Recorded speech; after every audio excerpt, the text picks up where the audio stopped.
Hey guys! Today I'm going to show you how to make your own Mod Podge.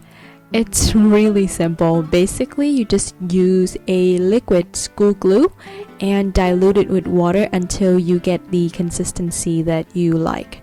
And I ended up using about 50-50 of the glue in the water, but it's really depend on you.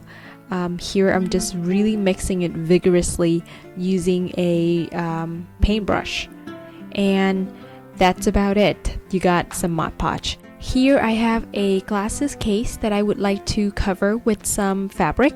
So I chose my fabric and I cut out a piece that's just slightly larger than the case that I want to cover, and we're going to put our homemade Mod Podge into use.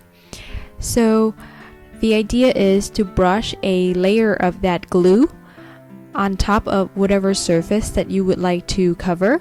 You can use paper instead of fabric, and then place the paper or the fabric on top of that surface and then brush it again with the Mod Podge that you just made. So I'm just gonna let you watch me do this process onto the case and make sure that you cover the entire case. And you can always add another layer of the glue on top, and the glue is going to stiffen the fabric or the paper that you put on top and help it adhere to the surface of whatever object you like to cover really nicely.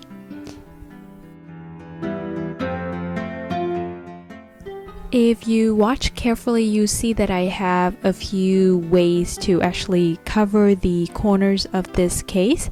The first way is to cut off a piece of fabric, a rectangular piece of fabric at the corner after pinching it, and actually fold everything together. It works well. The fabric does stick together and everything, but then I figure that I don't really like the little seam that it has where the fabric overlap, so you see that I will just pinch the fabric together and then fold it instead of cutting it off. I also leave a little bit of extra fabric at the edge of the case here.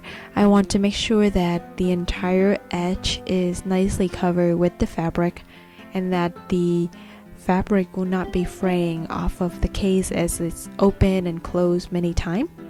And here I'm getting to the bottom part of the case, and whatever the object that you want to cover with fabric or paper, you should keep in mind that it takes a little bit of time to dry. So as you see here that I actually keep the wet top part of the box against my working surface, so that's not very convenient or clean. I have to do a little bit of cleanup afterward.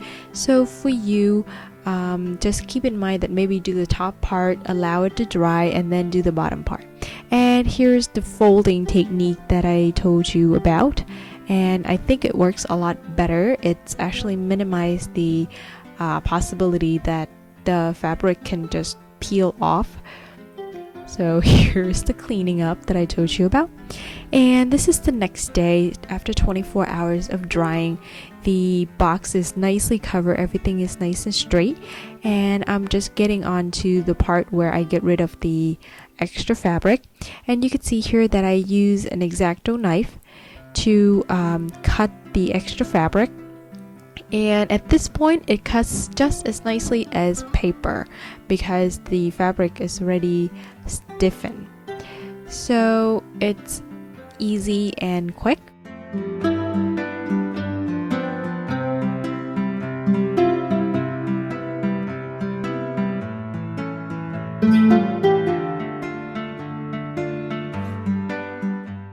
And now I'm just using some extra Mod Podge to seal off the edge, making sure that it sticks down just fine and that the fabric will not be fraying.